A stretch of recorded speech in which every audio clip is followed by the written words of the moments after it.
Well, tonight I'd like to talk about nothing. I know there are lots of people who have had this ambition to be able to talk about nothing and make sense. And so I'll try to make nothing sensical for you. So we'll start with the void, and we will start in the void with the first distinction.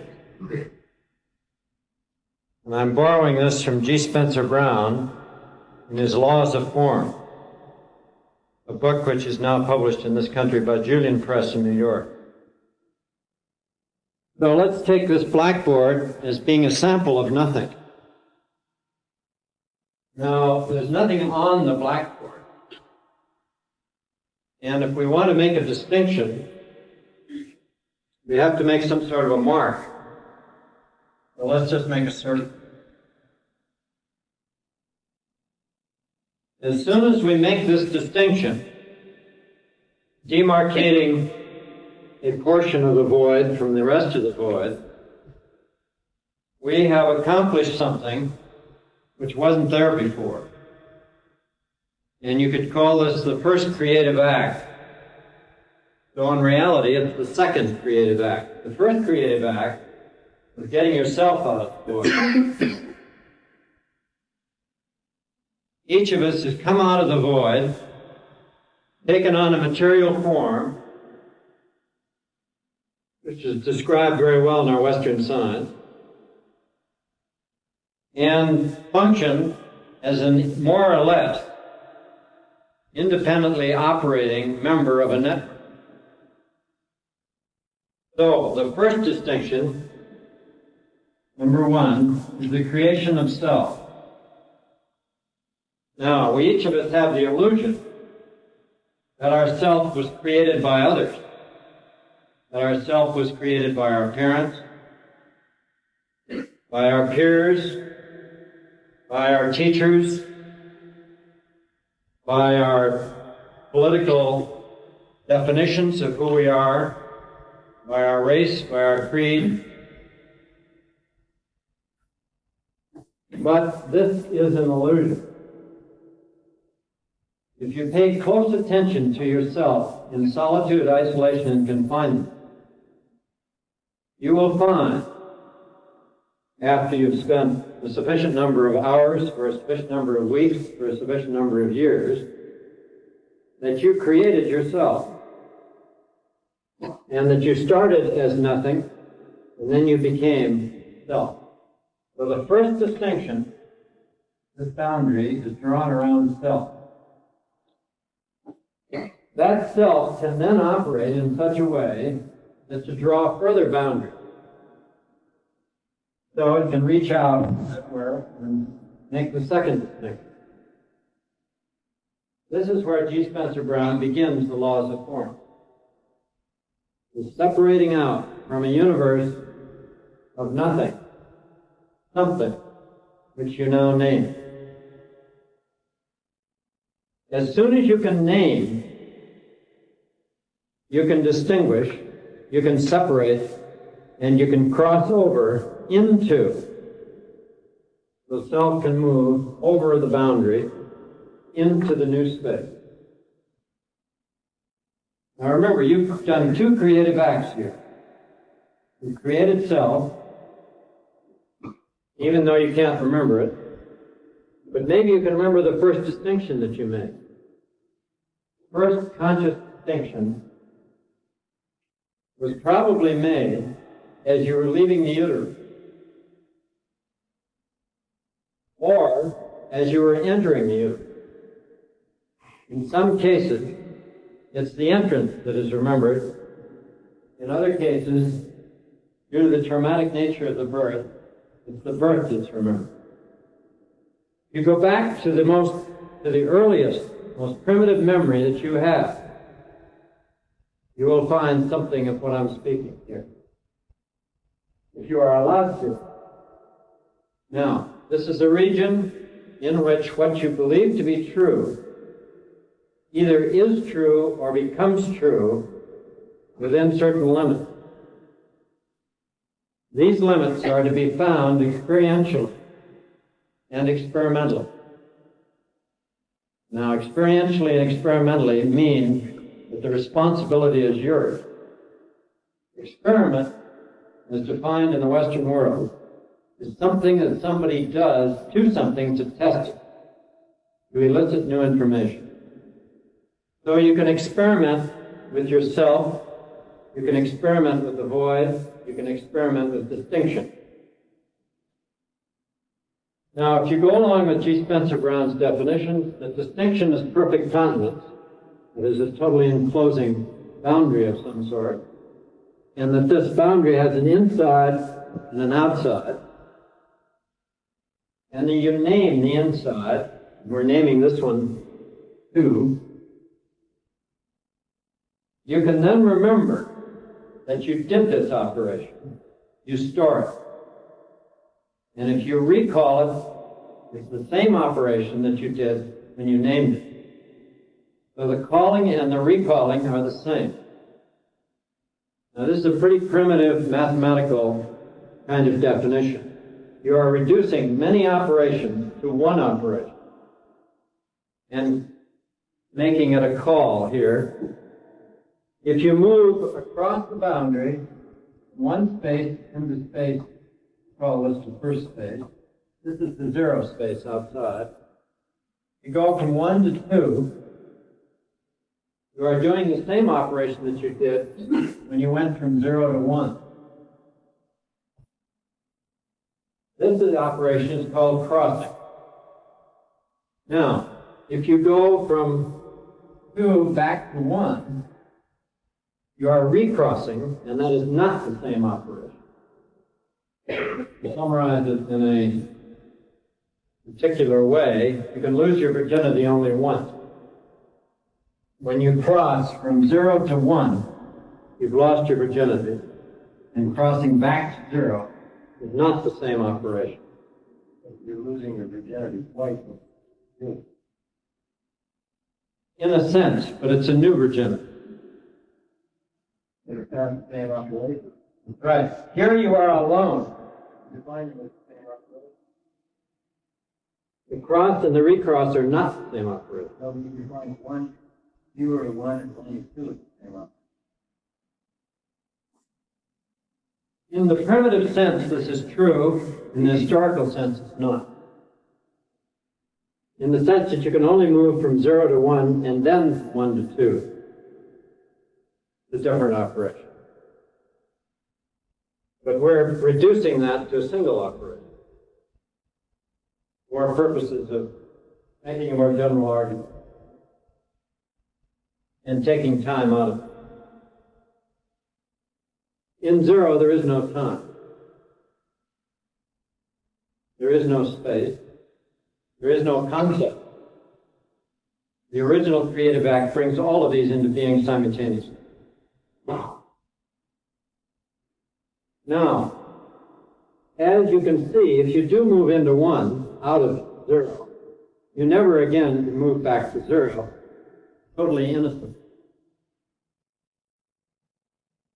So far as we are concerned, in this particular kind of a reality.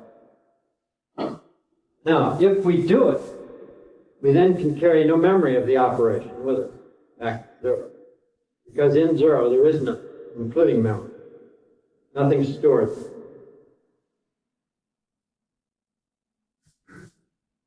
Now, it's wise to meditate on this kind of operation in the sense that if you can face this set of operations, face your own non-existence, face your own creation, face your own destruction, you are doing what Carlos Castaneda said Don Juan told him to do. You are keeping your death on your left hand.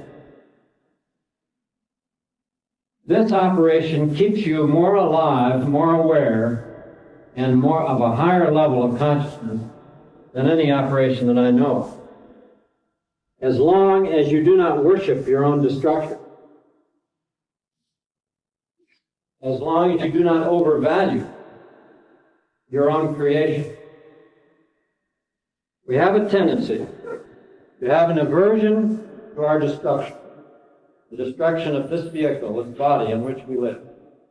And we have a tendency to hang on to it and not leave it as if this were our total being, our total existence, our total creation. Now, if it is, there's nothing we can do about it. If this is our total creation, if we are merely an aggregate of molecules that has been accumulated by a biophysical universe which has no meaning, no direction, no self independently of the molecular aggregate of our body and brain, it's a pretty empty universe for that particular molecular aggregate. It's a lonely place without much point. If these operations have any reality or any truth to them at all, then there is a far greater hope for a spiritual growth, for an expansion of our awareness, and for an increase in our knowledge of how the universe really operates. This is my particular point of view at this time. That's where I'm at. From that point on, one can open up any can of worms that one can conceive of. If you can take in the statement that I made earlier, what one believes to be true either is true or becomes true in the province of the mind. I want to amplify in the province of the mind in a minute. Within certain limits, which are to be found experimentally and experientially, and when so found, are found to be further beliefs to be transcended. Those of you who are interested in mathematics will recognize this as a non-terminating infinite series, a non-converging infinite series, which, if you follow it, can expand your awareness into regions which currently you are not willing to go into, or have not been willing to go into. It is a set of directions to move into the void or anywhere else that you can conceive of. There are travel folders called science fiction that you can follow and test for your own experiential and experimental guidance. There are other manuals around of various sorts from the esoteric schools, the mystical schools, and from theoretical physics and modern science. Take, for example, from the latter group, the study of quantum mechanics. Get into the submicroscopic world of quantum mechanics, of the very peculiar logics, plural, which are necessary to function in the area of that submicroscopic world. Study von Neumann and Szilard's paper of 1936 on the quantum observer. Study Robert Edwards' thesis at UCLA on a brain prosthesis. You get then into the region through modern science of a study of your own brain and the quantum mechanical aspect of its own operation. As soon as you do this, you will find that you're entering into spaces, into regions, into states of consciousness, which previously have only been described in the mystical literature, in the Western Christian literature, and in the modern drug literature, in the psychedelic literature, so-called. There are many, many routes into these spaces, and the amazing thing to me is the correspondence of the people who have been traveling in these spaces. Let's take the case of Franklin Merrill Wolff. In 1936, after 20 years of work on the yoga of Patanjali as presented by Shankara, Merle Wolf suddenly was able to achieve a transformation in his consciousness without drugs and without overwhelming bodily disaster. The usual way that people get into these spaces is having a close brush with death, some sort of a disaster entering into their life, coming back and suddenly realizing what their life is, the realities of it. This seems to be the most common way that people get into these spaces. And they can then suppress the information, or they can go on and expand their awareness into the region. Franklin Merle Wolf did it the hard way. He's a physicist and a mathematician, and he decided he was going to try to do it by sheer intellectual programming.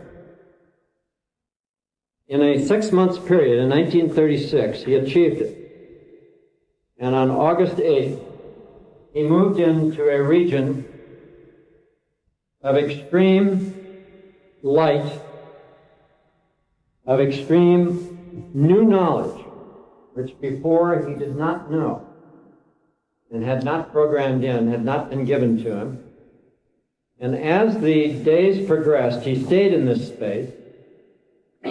He was at a place in Northern California, running a crosscut in a gold mine, all by himself, reading Shankara and meditating on the meaning of consciousness without an object. This is the pure consciousness of self, as it were, without a body, without an external reality, and without connection to other humans on this planet. It's the meditation on the void. Again, we're coming back to that. We'll keep coming back. The meditation which sets up consciousness as the primary process in the universe. This is quite contrary to modern natural science basic assumption. According to modern science and the natural biological bases, consciousness is the result of conglomerations of molecules in particular living structures in particular forms, and man tends to worship his own brain as being the conscious brain as a result of its particular evolution.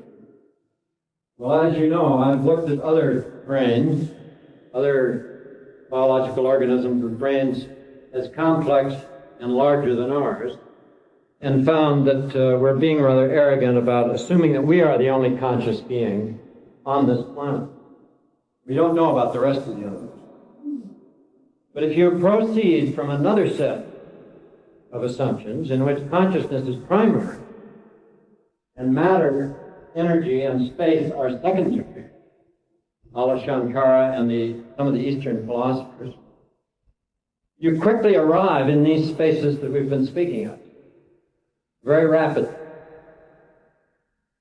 In other words, your awareness becomes that particular gift which has been given to you somehow out of the void, out of nothing.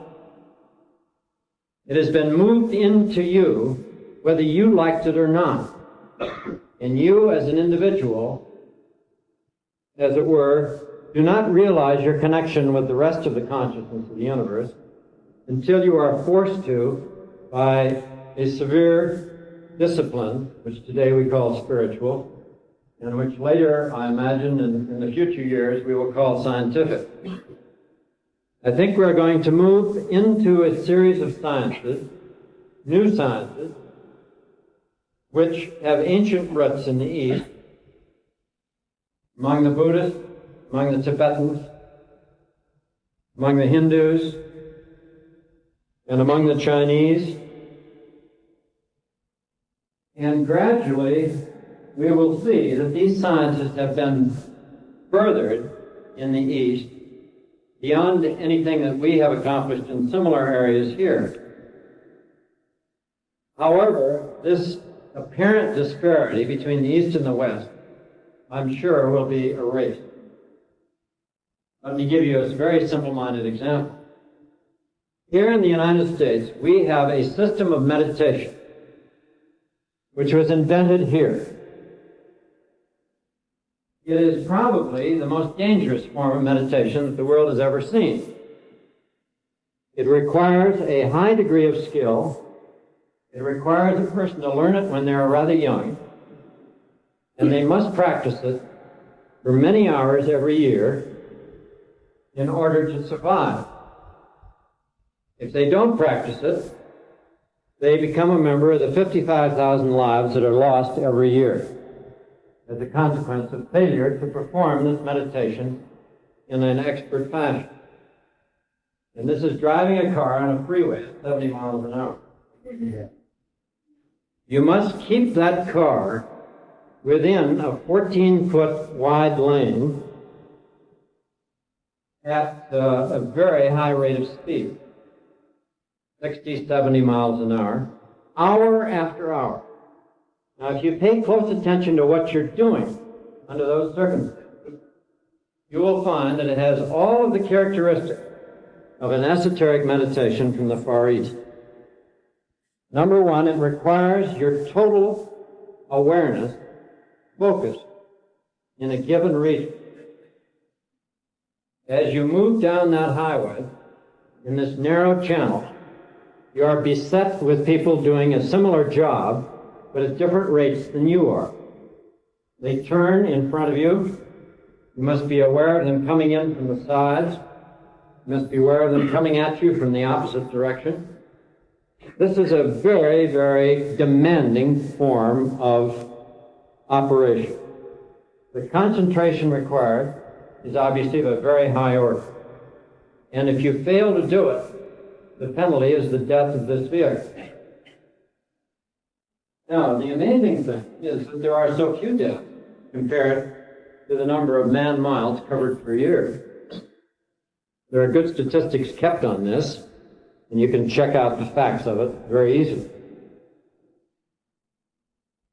Now, it's been discovered by the younger generation, some members of the younger generation, that they can do this operation very easily and at the same time get out of their body. For example, I have a friend who drives his car about 3 feet above the car practically all the time when he's on a freeway, because he finds that it's a better vantage point to see what's going on around him. Now, he says, I asked him for a complete description of what this is like, and he says he watches the body below him operating the wheel as a robot that is aware of what is necessary to keep that car in a safe condition under these particularly tough conditions. And I said, well, what are you doing all that time? He said, well, I'm watching the body, and at the same time I'm watching ahead from up at the top of the car. And every so often I tell the body, you know, hey, way down there, bud, there's something coming, you better pay attention. And the body pays attention, and then everything goes fine. This happens to be more common than appears on the surface. I've found that if I can get the confidence of various young people, that they will tell me about such experiences. There may be one or two such experiences, or it may be a routine thing with it. Or it may be only when they are stoned.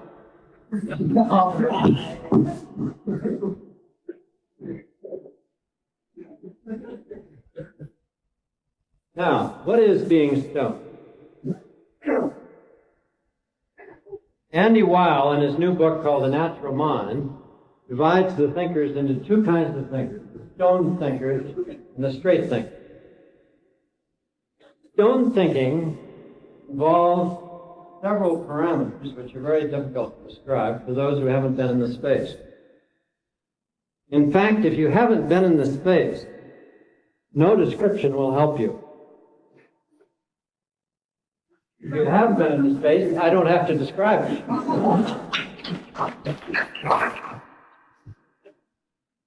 So again, what you believe to be true either is true or becomes true within certain limits, to be found experientially and experimentally. So to be stoned is one of these spaces where you've changed your whole belief structure, where you've moved in away from a set of beliefs of the consensus reality into a set which are far freer and more flowing. Now, I finally tracked down Merrill Wolf, and I found that he's a far-out gentleman of 85 years old, living at 6,000 feet on the side of Mount Whitney.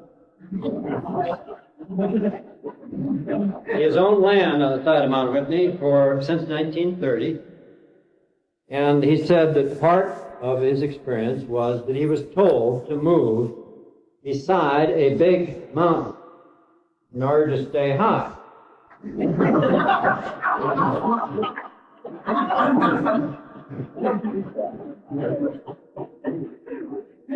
Well, Tony and I last summer decided that we were going to find out about this business about mountains and the Tibetan Plateau and staying high. Now, the Tibetan Plateau, as you can see from Lama Govinda's book, The Way of the White Cloud, the average level of that plateau is 14,000 feet. And some of the sacred places of the Tibetans are up at 18 to 20,000.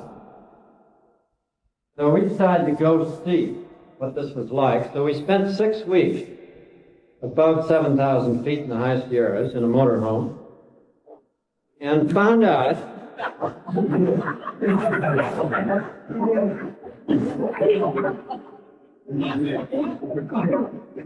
it's literally true that if you get high on the mountains, you can stay high. Now, of course, it can be a bummer, too. As anybody who knows stone thinking, it either goes one way or the other. It rarely stays dispassionately neutral. But if you're very careful and eat the right food, drink the right water, and get lots of exercise, and stay at high altitude, you can stay high, stay stoned. And stone thinking is very much easier as long as you're slightly anoxic.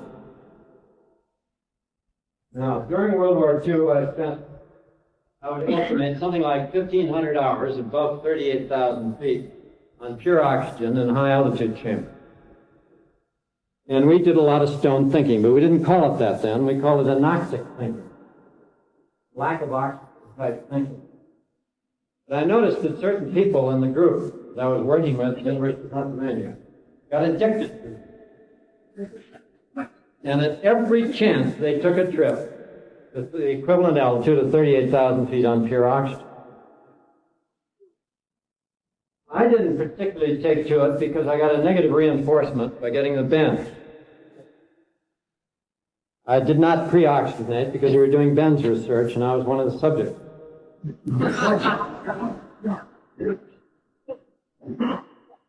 So one way, of course, of getting a negative Skinnerian view of all of this is to get the bend, or to have an accident at altitude, fall off a mountain, break a leg skiing, or any of these other ways of going at a popular mountain. There are lots of them. I once had a mountain lion, for instance, track me over up here at Mount San Gorgonio back in the 30s. I didn't know he was tracking me until I came back down the mountain, and right beside my tracks I saw these cat tracks about this big.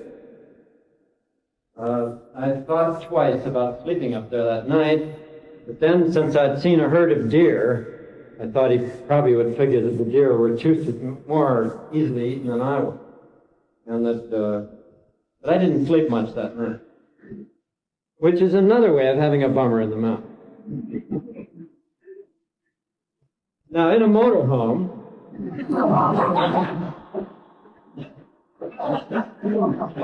notice I'm giving you the program here. How to have a high in the mountain. First, you get a motorhome. Now, this last spring, when we were up on Tioga Pass, Tuolumne Meadows, a bear came by at dusk. He stood about this high on all fours, and he was an impressive cut. And we happened to have parked a motorhome right across this trail. But as he came straight up the side of it, he suddenly realized it was there and went around it like that and then straight on up the mountain, practically ignoring our presence. That is an advantage of the motorhome versus the tent, because he then went on up the hill and proceeded to get into some garbage cans, by which some of our friends were asleep in the tent. They heard him in the garbage cans and scattered for their cars. Okay. So the mountains by themselves are not the answer to the high spaces. But if you can arrange to live there, as Merrill Wolf has, it's much easier to change your state of consciousness into the stone state without benefit of the illegal substance. Now, it's a mistake to go, say, to 14,000 feet and take any of these illegal substances, because all you'll get is a sound sleep. So you'll find, for example, that in countries where hashish and various things are available freely, that the mountain people, in general, are very, very sparing in their use of these substances. They are not needed. But you'll find that people down near sea level need them. So there seems to be some sort of an inverse relationship between methods of getting stone by means of plants and chemicals and the altitude. It would be interesting to do some statistics on this and back this up. This is my impression. Now, this is a long preliminary to Franklin Merrill Wolf on the side of Mount Whitman. He's lived there continuously, practically, since 1930. He does not take students, except at a long distance. He's making use of the modern tape recorder to teach. So he sits in his mountain area, dictates his lesson, tips the tape off to Arizona, where the students are, and they sit down and listen to his lesson.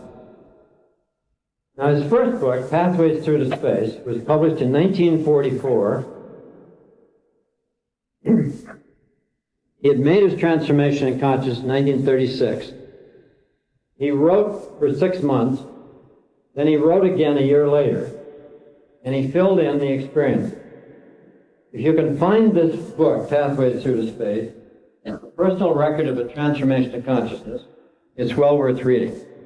I recommend it to you very highly. For those of you who want to do an intellectual transformation in consciousness without chemicals or without the rather boring methods of the esoteric schools, this is a sort of a groovy textbook. It's being republished at my insistence by Julian Press in New York, who published my book, The Center of the Cyclone. And it should be out this spring or summer.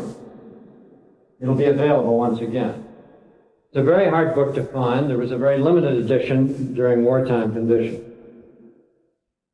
Now, he's got a second book, which I've seen in mimeograph form, which he's written mainly for his students, but which should be published. But it's a 600-page manual on the philosophy of consciousness without an object, in which he relates his particular transformation to all of the modern schools of philosophy. It's a very erudite and scholarly work, and also a very powerful manual on how to change your consciousness. And if you pay close attention to what he's doing, he's examining the belief structure which led him to his transformation. He's presenting to you that belief structure in relation to other schools of philosophy. So that the consciousness without an object school of philosophy says, number one, its basic assumption is that consciousness is. In other words, consciousness precedes all else. And it is the creator. It is that which moves in the universe. It is a very ancient view, and so what's new? The new thing is that a mathematician and physicist has started to examine this with the logical rigor required by Western science, and then to present the results to you. Now, he speaks of spaces which resemble some of the spaces that I've talked about, that I've been in the center of the cyclone, which are adjacent to and parts of adjacent spaces. There's some overlap. He speaks of the region of high indifference, the state of high indifference. Now, if we want to go Skinnerian, we can say that there are two things which keep you from changing your consciousness. Number one, there's negative reinforcement.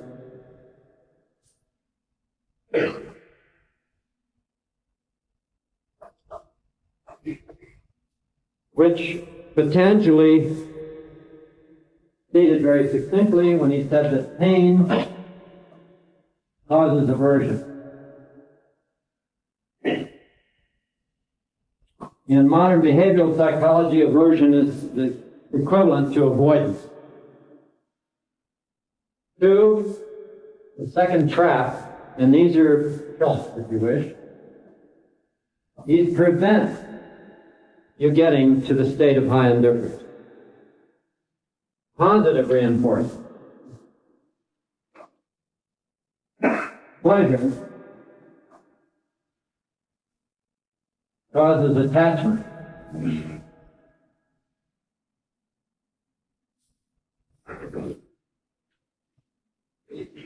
Now you can look this up in Patanjali, his sutras, which he apparently wrote about 300 BC, though his dates are a little sloppy. He wrote 196 sutras. These are 2 of them, which come right up to your Skinnerian modern view in terms of the total human being. Now, if you can avoid negative reinforcement, and if you can avoid positive reinforcement, if you can avoid allowing any space, any state of consciousness, any group, any institution, or yourself, causing either of these, you can then get into the state of high indifference, which is neither of them. It's a sort of a surfing slot. And those of you who have surfed know what I mean. When you're in the slot on the surfboard, you're neither lagging the wave nor leading the wave. You're neither going to get dumped nor are you going to get left. You're riding right on the right spot. And there is only one spot on any one wave. So there's neither falling behind, the aversion to the wave, nor the attachment to the front of the wave. There is that particular place in which you move neither forward nor back, and in which you have your balance point. How come when you look at that slot from pleasure? By not being attached to pleasure. You're attached to a slot. You know, you're attached to something. Matter of fact, You're achieving the slot. Pleasure, negative reinforcement. What is your point? It's pleasure and pain that enter into it. If you're going to say that you're attached to the slot, you know, we call it pleasure. No. No. Let's give you another example. Some activity that you want to do gives you extreme pleasure, ecstasy. Now, the Patanjali trap of the ecstasy is being attached to the ecstasy and wanting to reoccur, have it reoccur again and again. The repetition. The problem with the pain is avoiding that which causes pain rather than going into it and discovering its cause and thus knocking the pain down. Avoiding situations which cause pain. Well, once you've been in that spot, the only way that you can talk about it is you want to get into it again, or you enjoy it, or you want it to reoccur. You're after repetition. Well, if you want to live without these two, as it were, you just eliminate them and stay in the space where they are not present. The wave breaks, you have to go back out again. Okay, say that you have a wave that goes on around, say, in the roaring 40s. It just goes around Antarctica.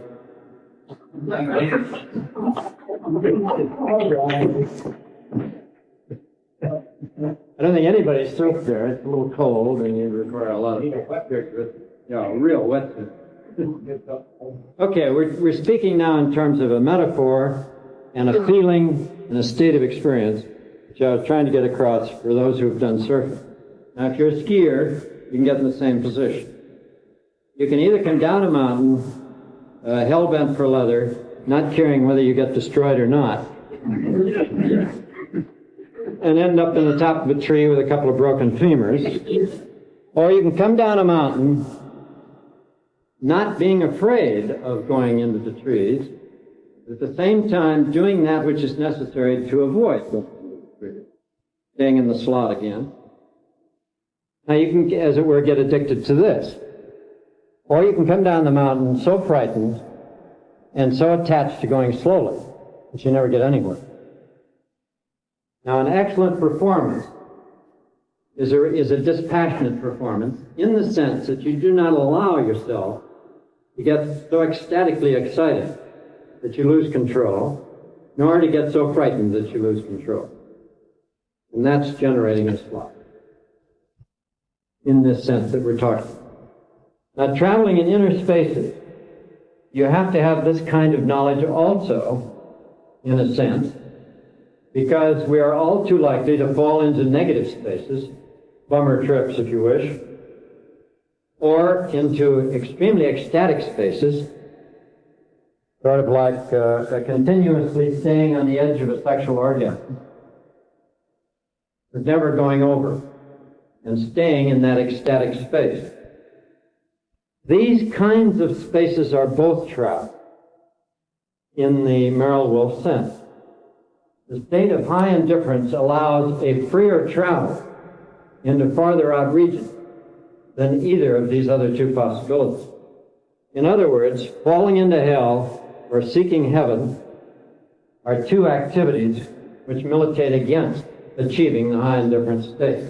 Yeah, but maintaining that homeostatic position, wouldn't that in itself... It isn't a homeostasis. It's a steady state. Very different. Yeah, but to maintain it is homeostasis, and it would become positively reinforced. Right, but positively reinforcing at the next level up. You're a secondary reinforcer. We could call it a meta reinforcer. Doesn't matter.